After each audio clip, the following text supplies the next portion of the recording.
Đây là Tahiti, là trạm dừng chân đầu tiên cho cái chuyến đi 25 ngày này.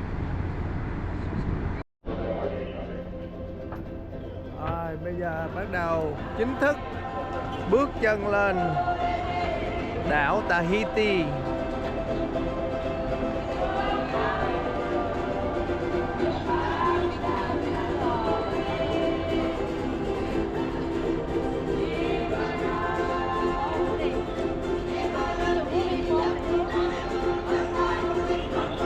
Oh, look at that. Thank you. No, that's okay. Thank you.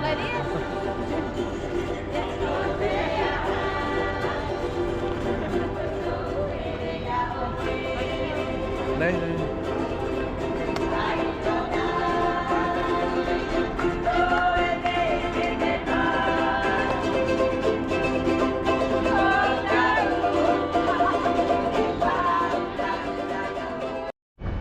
Bà vợ tôi cuối cùng cũng kiếm được một cái xe đúng cỡ của bà. Rồi đi em ơi. Đây là chợ chính của Papeete.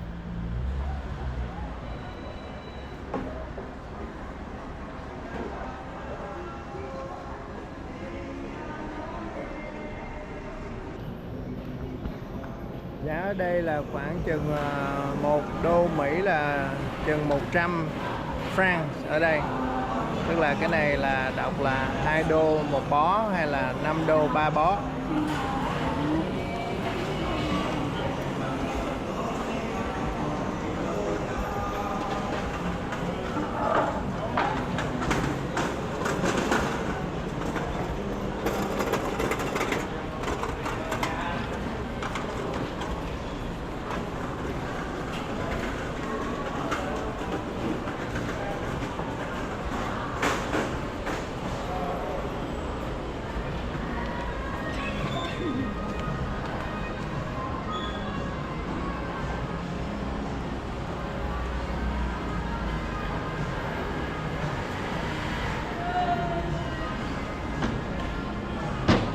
Tức là cái khay này là khoảng chừng 5 đô.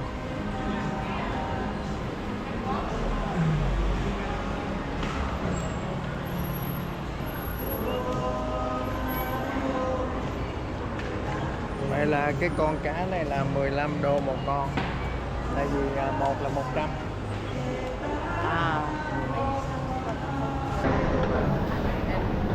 Sao em? Ngày đầu tiên ra đất liền em thấy sao? Vui không? Vải in hình bông là một phần quen thuộc của văn hóa Tahiti.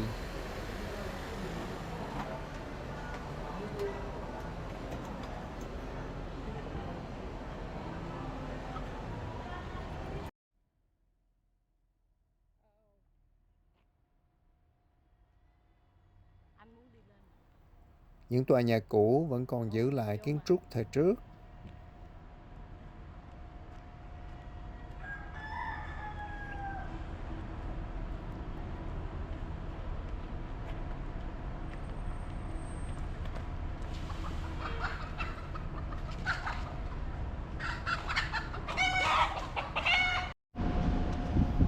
Là cái xe buýt để chở học sinh đi học.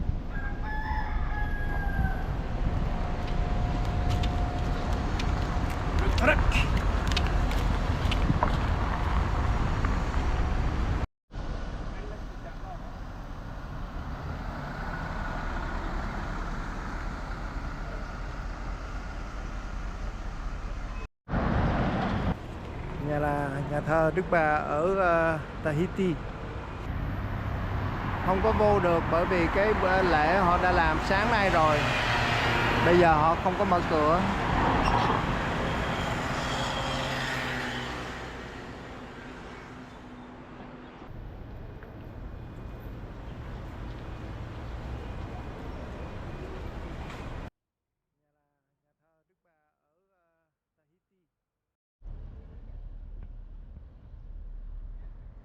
Bờ biển ở đây mở rộng và yên tĩnh.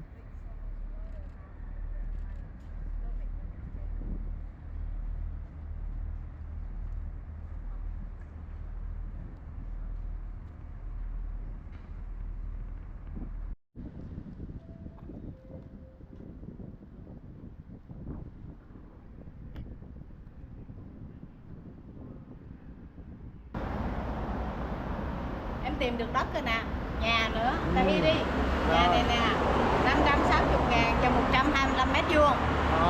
Cái này rẻ hơn nè, 1 triệu ở gần 1,3 triệu cho 170 mét vuông. Đó.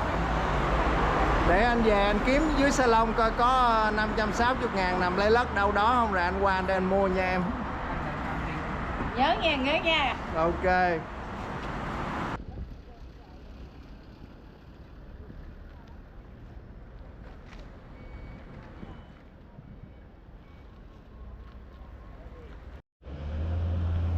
Trạm dừng ở Tahiti cũng là dịp để mà tàu lấy thêm lương thực, nước uống và bỏ bớt đồ thải ra. Sau 3 tiếng đi ngoài ánh nắng mặt trời của Tahiti, chúng tôi quay lại tàu để vô trong máy lạnh và nước lạnh, nước mát giải khát. Nhân viên trên tàu là phải tận dụng lúc mà hành khách đang xuống cảng đi chơi để mà họ sửa những thứ cần thiết. Đây là 4 anh chàng này đang sửa cái thang máy hay là đang bảo trì, chắc bảo trì chứ không phải sửa, cho thêm dầu nhớt gì vô này kia đó. Họ là làm việc không ngưng nghỉ Để phục vụ cho gần cho 3.500 hành khách. Trong đó có mình. Trong đó có 2 thằng già này.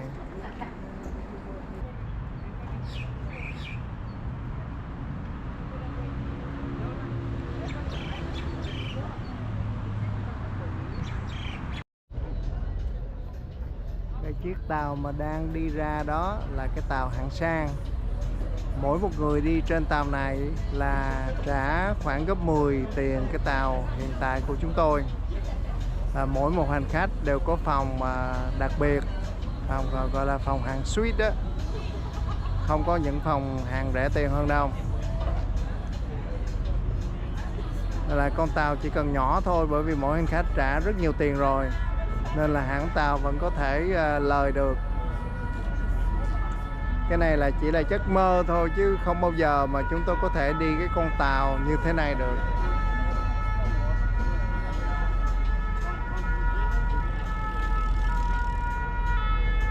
Bây giờ thì chỉ có thể đi cái con tàu như thế này thôi.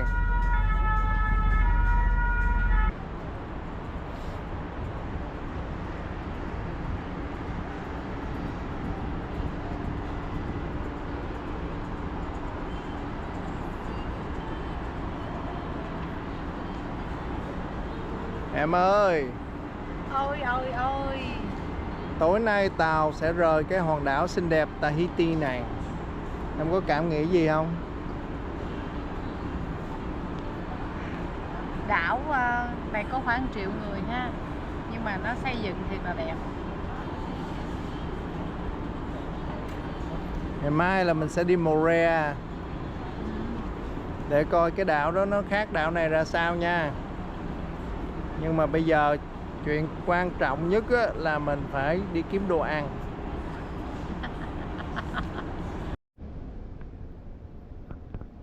Cái trạm dừng chân thứ nhì là cái đảo Moorea, cũng khá gần Tahiti.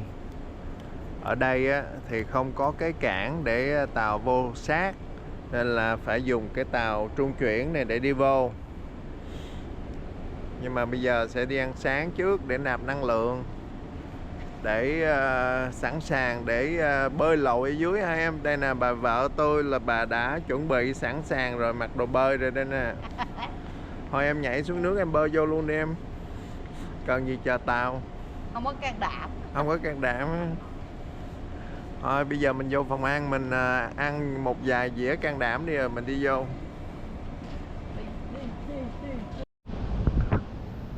Những cái tàu này là được để dành để sử dụng trong trường hợp khẩn cấp, nếu mà có chuyện gì xảy ra cho cái con tàu lớn.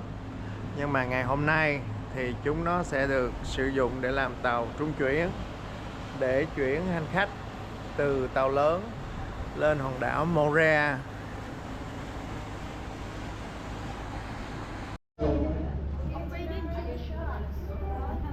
Cái này, cái tàu này nếu mà dùng làm trung chuyển á, là có thể tối đa 120 người. Nhưng mà nếu mà để cứu khẩn cấp á, là có thể chở được 150 người. Bây giờ lên tàu rồi họ sẽ chở mình xuống tới đảo.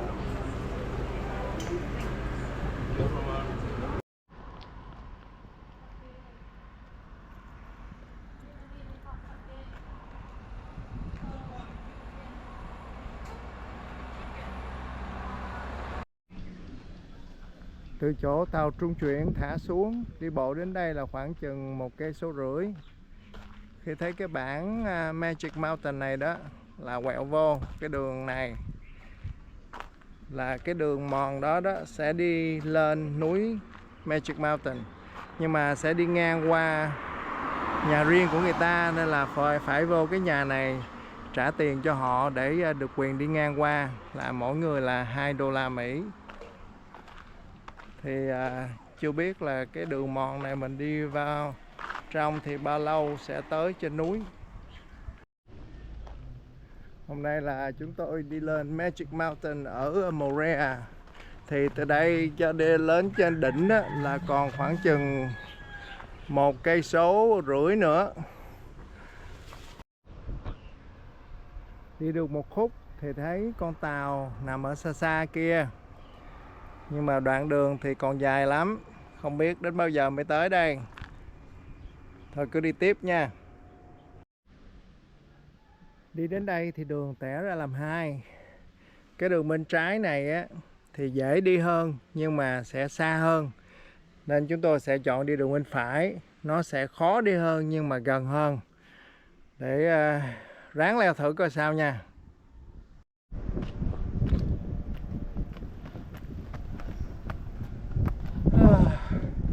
Cuối cùng rồi hai thằng già này cũng leo được lên tới đỉnh. Cái tàu của mình kìa. Bây giờ anh không có muốn đi xuống, anh nhảy xuống anh bơi nha. Rồi vậy đi, nhảy xuống bơi.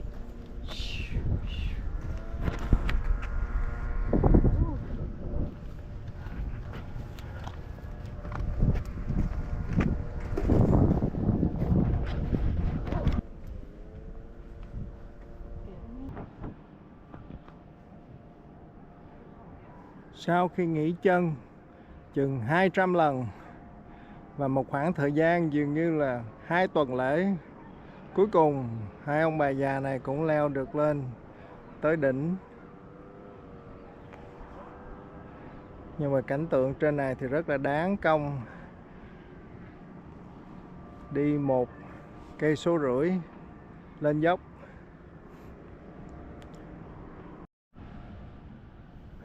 Ở trên này nhìn mới thấy rõ những chỗ nào san hô mọc. Nên là mình thấy cái đường mà cái tàu trung chuyển nó chạy á, là nó chạy né cái phần san hô mọc để bảo vệ môi trường.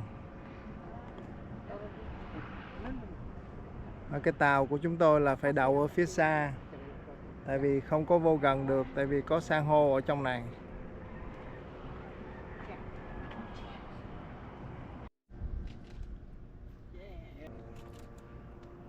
Nếu mướn cái xe hơi mà chạy quanh cái hòn đảo này á, là mất khoảng chừng 1 tiếng đồng hồ.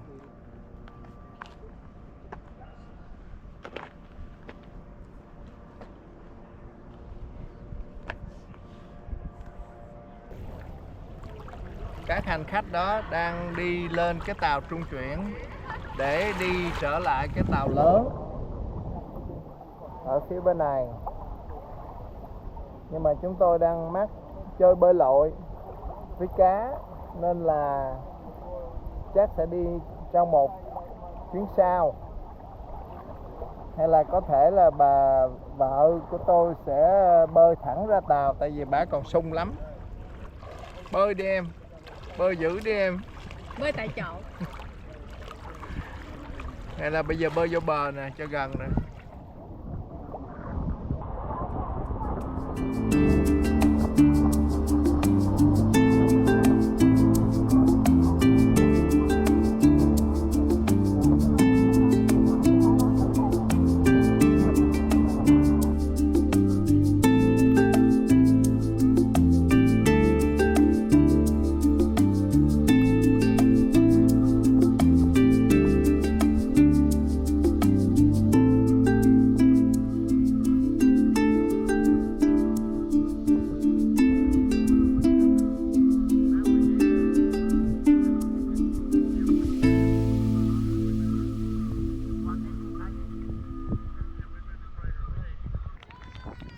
Hôm nay tàu có lễ ăn mừng vì khoảng 6 giờ sáng mai tàu sẽ chạy qua đường xích đạo.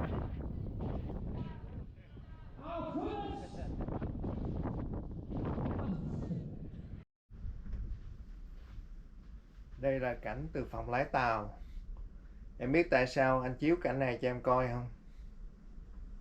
Cho em coi bãi đậu trực thăng hả? Không có. Mình là đi được nửa đường từ Tahiti cho đến Honolulu rồi nè. Nhưng mà cái chính không phải là cái này. Cái chính là cái tọa độ này nè. Hồi nãy cái tọa độ này mới cách đây khoảng chừng 45 giây là nó còn là hướng Nam. Bây giờ nó đã nhảy qua hướng Bắc. Tức là mình vừa mới chạy qua đường xích đạo. Vậy là mình sắp được về nhà rồi. Ha ha ha ha. Khoảng chừng 2 tuần nữa.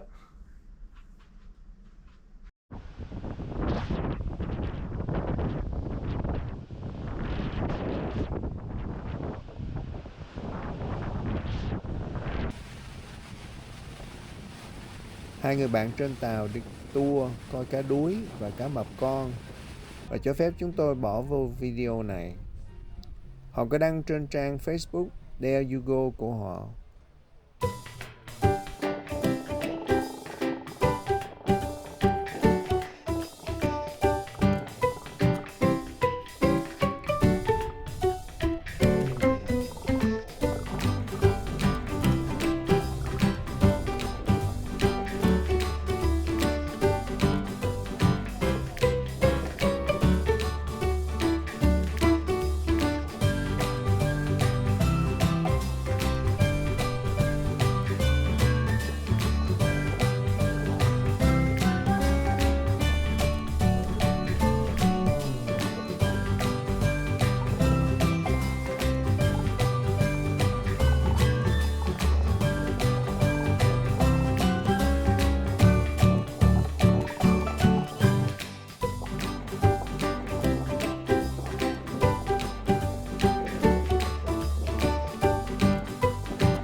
Trong phần 3, tàu sẽ rời Moorea và hướng về Hawaii.